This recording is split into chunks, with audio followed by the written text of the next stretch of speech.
I used to believe memories never really fade, that even when you bury them, they find ways to whisper back in dreams, or in the quiet moments when you're staring at the ceiling, wondering why your chest feels heavy for no reason. I didn't realize back then that sometimes the mind hides what the heart isn't ready to face. I'm Rose, I'm 20 now, and this is the part of my life I never wanted to write. But I need to, because pretending it didn't happen hasn't made it disappear. Have you ever tried to remember something you've spent years trying to forget? It's like walking through fog. Shapes appear and vanish before you can make sense of them. You're not sure what's real anymore, or if your brain is just trying to protect you from something you're not ready to see again. For me, it began like any other innocent friendship. I was 12, a loud, sunburned kid with scraped knees, full of energy and pride. I captained my school's football team, collected gold medals like candy wrappers, and thought life was simple: school, sports, laughter, and my best friend. He was everything a best friend could be: loyal, funny, wild. We were inseparable. He'd sneak me extra snacks when I forgot my lunch. I'd cover for him when he was late to practice. We didn't care about religion or family differences. I was Hindu, he was Muslim. We were just two kids against the world. His home always smelled like freshly cooked biryani, and his mother treated me like her own daughter. I remember sitting cross-legged on the cold marble floor, playing video games, or lying on his bed watching cartoons until his younger siblings fell asleep. It felt safe there. He felt safe. That's what makes what happened next so hard to process, because safety is supposed to protect you, not confuse you. One night, we were watching a movie way past midnight. The glow of the TV was the only light in the room. His parents had gone to sleep hours ago, and the world outside was silent. When the movie ended, he grinned, that mischievous grin he always had before suggesting something fun. He said, "Want to see something awesome?" At 12, awesome could mean anything. A magic trick, a prank, a new video game. But this time, it wasn't that. He switched the channel, and suddenly the screen was filled with people doing things I didn't understand. My heartbeat quickened. I didn't know whether to look away or laugh it off. The air felt heavier, and the room suddenly too small.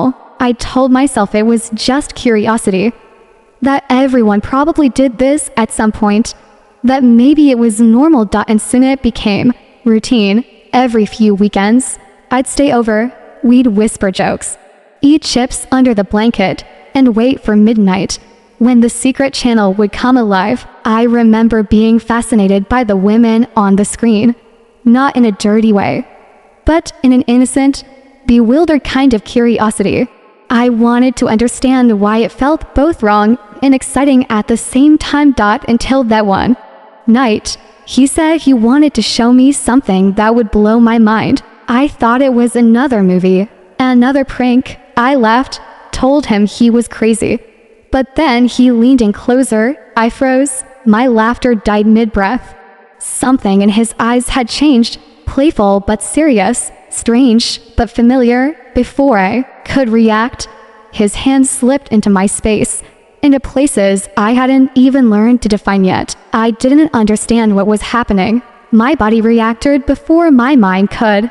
I remember heat rushing to my face, my chest tightening, my throat too dry to speak. He whispered, "It's okay. You'll like it."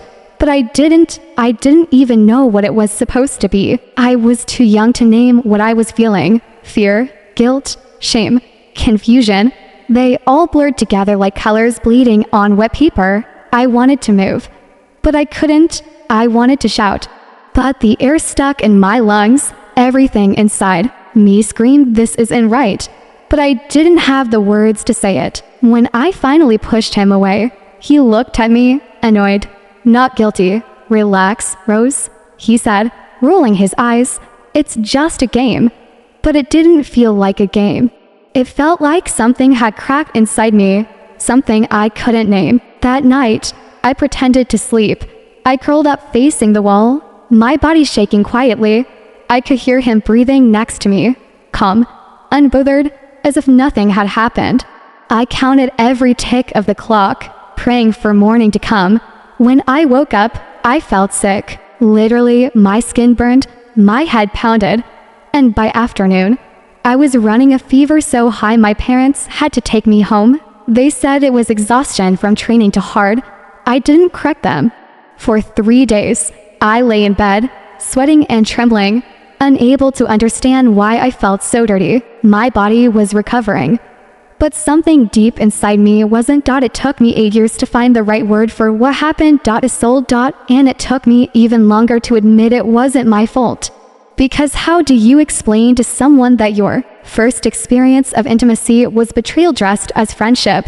How do you forgive a memory that still haunts the silence before sleep? And how do you love yourself when the child inside you still blames you for freezing instead of fighting back? I didn't know, not yet. But this is where my story begins. For years, I convinced myself it was nothing, just a weird, uncomfortable moment that I misunderstood. Maybe it was my fault. Maybe I overreacted. That's what I told myself every time that night tried to creep back into my thoughts. I was good at pretending. I buried it under school, sports, laughter, and nice. I smelled when teachers praised me. I ran faster, pushed harder, stayed busier, because silence was dangerous. Silence meant thinking. By the time I was 14, I had learned how to wear confidence like armor. People called me brave, bold, strong. They had no idea I was just hiding behind trophies and achievements, terrified of what my own memories might say if I stopped moving. Sometimes, though, something small would trigger me. A joke someone made in class, a scene in a movie, a hand brushing against mine accidentally. My heart would jolt, my stomach twist, and I'd feel that same sick wave, the one that started in that dimly lit room years ago. But I laughed it off, always, because how do you explain a reaction when you don't even understand the cause? The boy, my best friend, and I drifted apart naturally. Different schools, different interests. But every time I ran into him in the neighborhood, he'd smile like nothing had ever happened, like we shared a secret he wasn't ashamed of. And that made me hate myself. Because I couldn't hate him. Not completely. Not yet. He was still the boy who'd shared snacks with me, who'd helped me with math, who cried when my dog died. How could that same boy also be the person who took something from me I didn't even know I could lose? That confusion, that twisted duality, became my shadow. By 16, I was dating. Not seriously. Just high school flings that lasted a few weeks at best. But I noticed something that terrified me. I couldn't feel safe with anyone. Every time a boy leaned in too close, every time a hand brushed my face, I froze. My chest tightened, my body went rigid, and my brain whispered, "Not again." I didn't tell anyone why. I didn't even let myself think the full thought. I just said I wasn't ready for love. The truth was, I didn't trust it. I remember one evening, vividly, I was walking home from practice when it started raining. I ran into this guy, Daniel, who offered me his jacket. He was sweet, kind, respectful. He didn't push boundaries. But when his fingers brushed mine as he handed me the jacket, I flinched so hard he actually apologized. That's when I realized how broken I was. You see, when something traumatic happens to you as a child, you don't just get over it. It doesn't disappear when you grow up. It evolves with you. It hides in your gestures, your tone, your choices. It becomes the uninvited voice that interrupts every moment of happiness, whispering, "You don't deserve this." By 17, I was drowning quietly, smiling on the surface, but hollow underneath. I'd wake up some mornings and feel this inexplicable heaviness in my chest, like something was pressing down on me, reminding me that I still owed the world an explanation I couldn't give. Then, one afternoon, everything shifted. I was scrolling through social media and stumbled upon a video. A woman sharing her story of childhood sexual assault. Her voice trembled, but her words were clear. "I didn't know it was a soul back then," she said. Because I didn't say no, I just froze. My hands started shaking. My throat closed up. It was like she had reached into my mind and read aloud the thing I'd never dared to admit. That night, I couldn't sleep. I lay staring at the ceiling, her words replaying over and over. I didn't know it was assault because I froze. For the first time, I let myself remember, truly remember, everything. The confusion, the fear, the voice that told me to stay still, the sickness that followed. And the next morning, I whispered to my reflection in the mirror. It wasn't my fault. It felt strange, like saying a forbidden prayer. But then came the anger, the kind that burns slowly, not loudly, the kind that seeps into your veins until it's all you can feel. Why did no one teach me that freezing is a response to? Why didn't anyone tell me that silence doesn't mean consent? Why did I have to grow up thinking I let it happen? For days, I couldn't focus. My chest felt tight, my throat raw from unspoken words. I started writing in my diary again, not to make sense of it, but just to let it exist somewhere outside my body. That's when the idea came to me, to document my life, not for pity, not for attention, but for understanding. Because maybe if I could trace the moments that shaped me, the pride, the pain, the mistakes, the silence, I could finally find out who I really am beneath the scars. And maybe, somewhere in this chaos of memories, I could find peace. But peace doesn't come easily when the ghosts of your past still breathe down your neck. And I was about to realize, the past wasn't done with me yet. It's strange how the mind works. You can go years pretending something didn't happen, yet one small reminder, a smell, a voice, a street you haven't walked down in years, can drag you right back to the moment you swore you'd forgotten. For me, it happened on a regular Tuesday. I was at the grocery store, half asleep, scrolling through my phone while waiting in line. Then I heard someone call my name, cheerful, familiar, like sunlight cutting through fog. Rose? I looked up, and there he was, 8 years later, standing just a few feet away, holding a carton of milk and smiling as if no time had passed. The boy from my childhood, the friend who took something I didn't understand, and then walked away as if it never mattered. My body reacted before my brain did. Every muscle tensed, my palms damp, my throat dry. I couldn't breathe. I wanted to disappear. He said my name again, softer this time. Whoa, it's been forever. You look different. I forced a smile, but my heartbeat was too loud in my ears. The room shrank round us. He started talking, casual, friendly, normal, asking about my college, my parents, my life, like we were just two old friends catching up. And maybe that's what made it worse, the normalcy. Because how do you tell someone that every word out of their mouth feels like glass cutting through your skin? I kept nodding, giving sure answers, waiting for it to end. But then he said something that made my stomach twist. Remember those sleepovers? He laughed. Man, we were so stupid back then. I froze. He said it like a joke, like it was a funny story we could both laugh about now.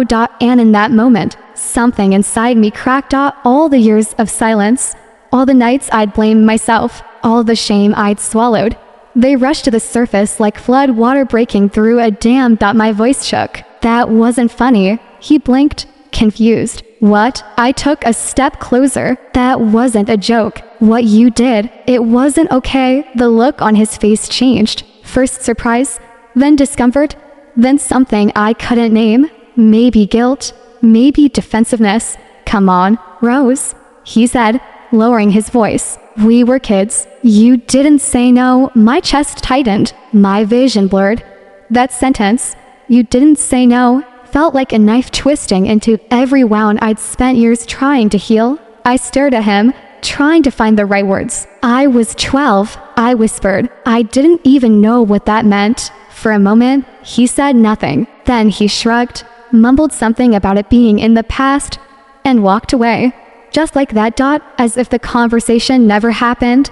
I stood there for what felt like hours. People moved around me. The cashier called out for the next customer. The hum of life carried on.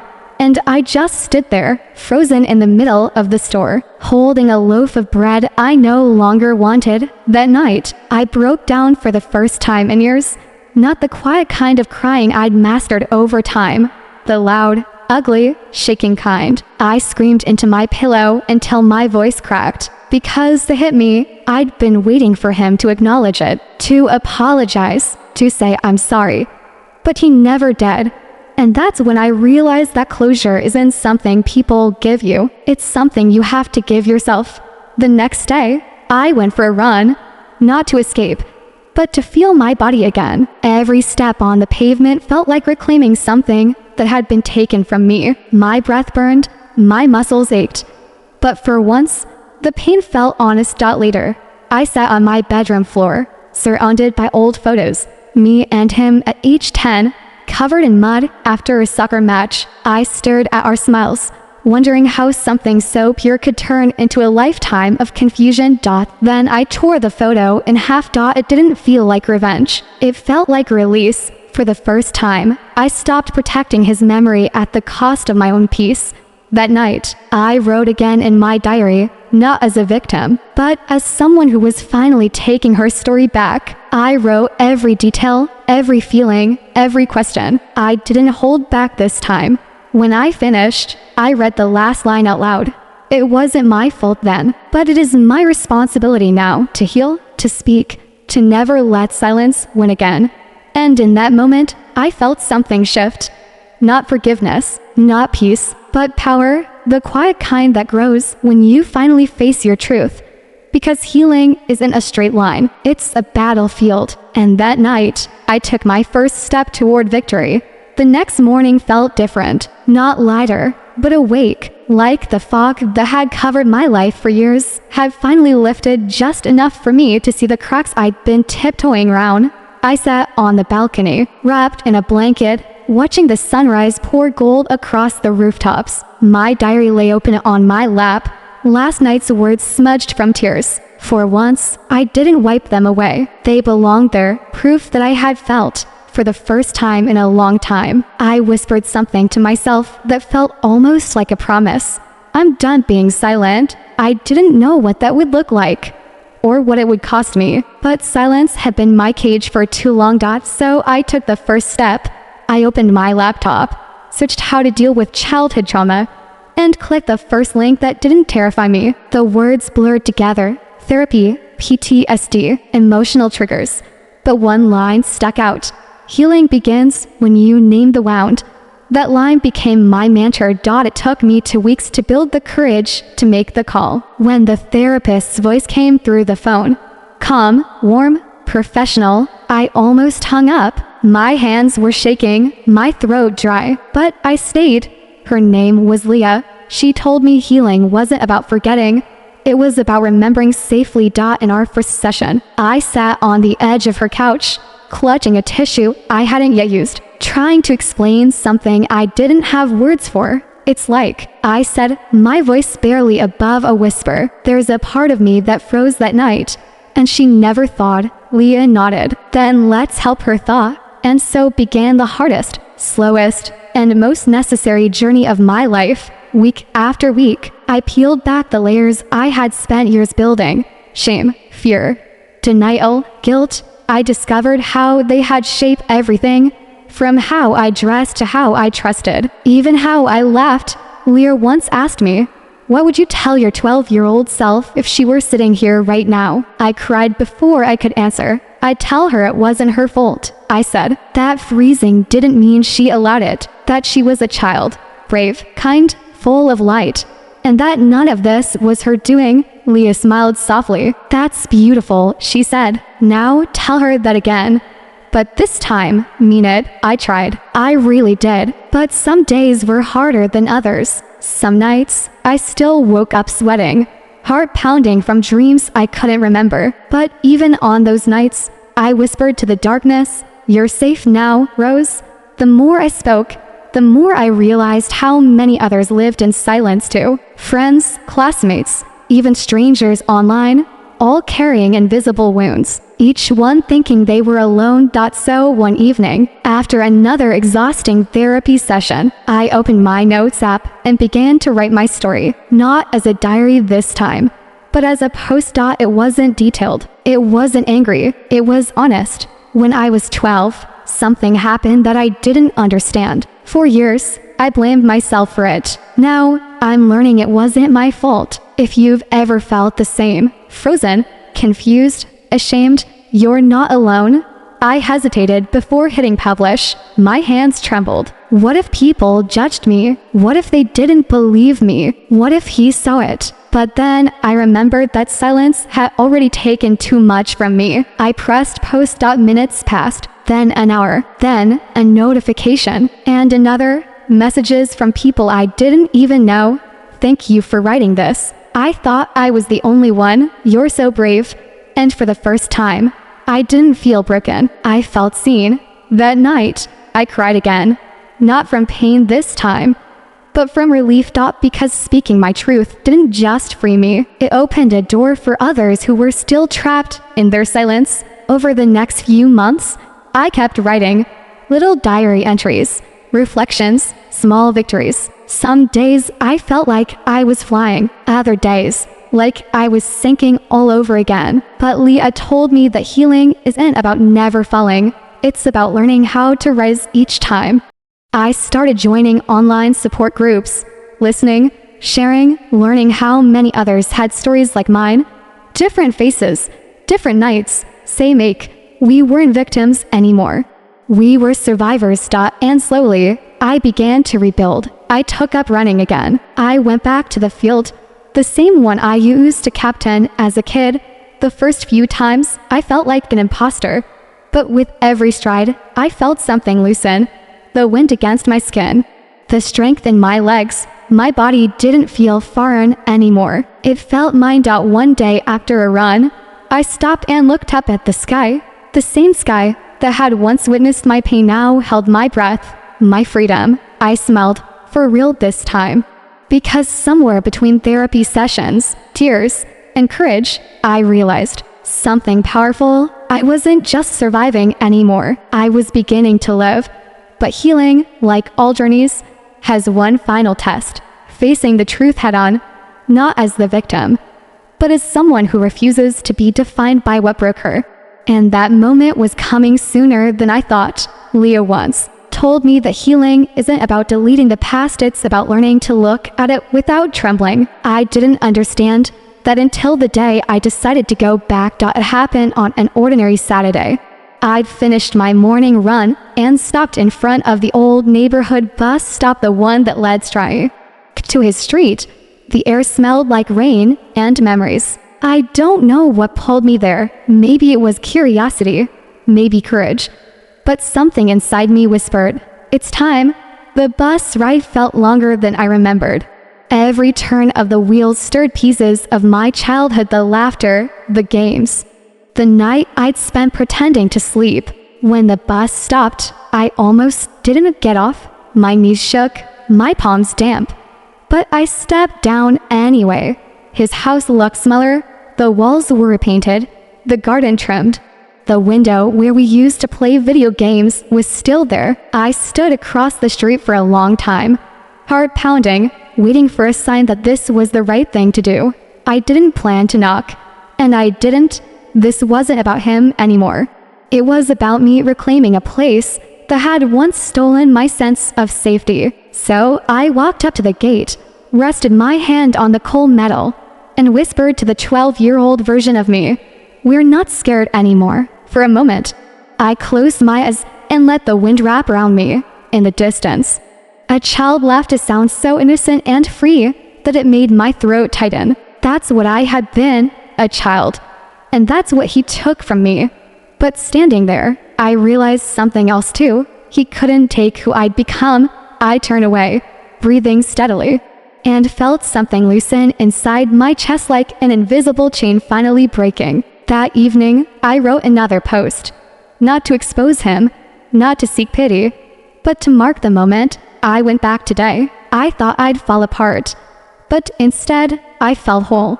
Forgiveness isn't about forgetting, it's about refusing to carry someone else's guilt any longer. The response was overwhelming again.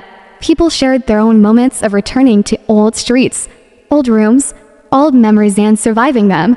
Some said my words gave them the courage to seek help. Some said they finally slept peacefully after years. Reading their messages, I realized that maybe this was what purpose looked like. Weeks passed. I kept seeing Leah, kept writing, kept running. My parents noticed the change one night. My mom asked gently, "You seem lighter these days. What changed?" I smiled. I stopped pretending I wasn't hurt. She didn't press. She just nodded and held my hand, the kind of touch that says, "I'm here." And then, one evening, an unexpected message arrived. It was from him. I stared at the screen for a long time before opening it. "I saw your post.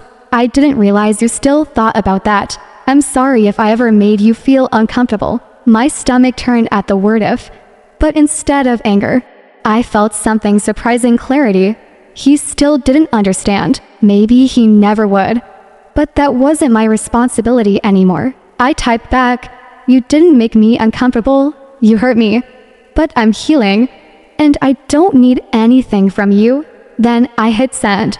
For a few minutes, I sat in silence. No reply came, and that was fine, because I finally understood that closure doesn't always come wrapped in apologies. Sometimes it comes in your own voice, steady and sure, saying, "I'm done." That night, I looked at the sky again, same stars, same world, but everything felt different. I realized that pain had shaped me, yes, but it hadn't destroyed me. It had given me empathy, depth, a story worth telling. And maybe that's the irony of life. Sometimes the worst thing that happens to you becomes the reason someone else finds hope. So here I am, still writing, still healing, still learning. Some days the memories visit, but they no longer own me. They're just chapters, important ones, but not the whole book. If you're reading this and you've ever carried a secret that burns your chest every time you breathe, I want you to know this. You're not defined by what happened to you. You're defined by what you choose to do after. Because survival isn't just living, it's choosing to rise again and again, until the day the past becomes a story you tell, not a cage you live in. I never knew I was sexually assaulted, but now I know who I am beyond it. And that's enough. It's strange how silence changes meaning over time. For years, mine was heavy, a silence filled with shame, confusion, and fear. But now, that same silence feels sacred. It's the space between pain and peace, the quiet before sunrise. When my story reached a wider audience online, messages began flooding in. Hundreds, then thousands. Some were from women in their 40s, realizing for the first time that what happened to them wasn't just something that got out of hand. Others came from men who had buried their own traumas for decades. They didn't just share pain, they shared awakening.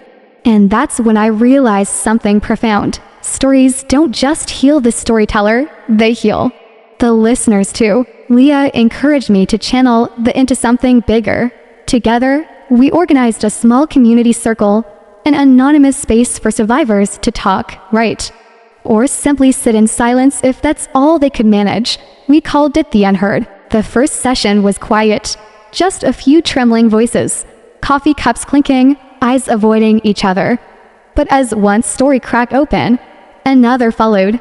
By the end of the night, the room felt different, like we had all exhaled at once after holding our breath for years. Afterward, Leah smiled at me and said softly, "You're not just healing, Rose, you're leading." The words stayed with me. A few weeks later, I stood backstage at a university event. My first public talk.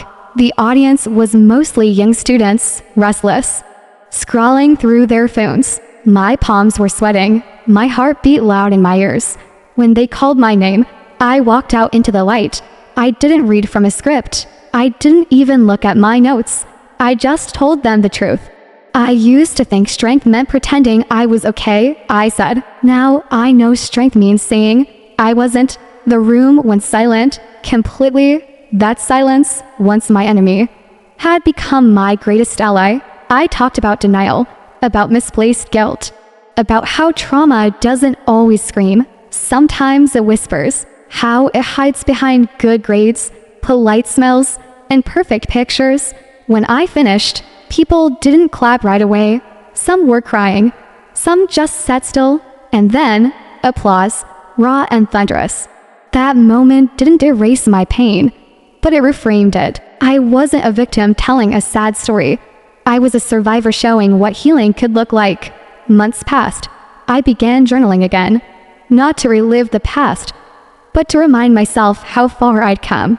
In one entry, I wrote, "Healing is not a straight line. Some days I still flinch at certain sounds, certain smells, but now I breathe through it. I remind myself, the danger is over.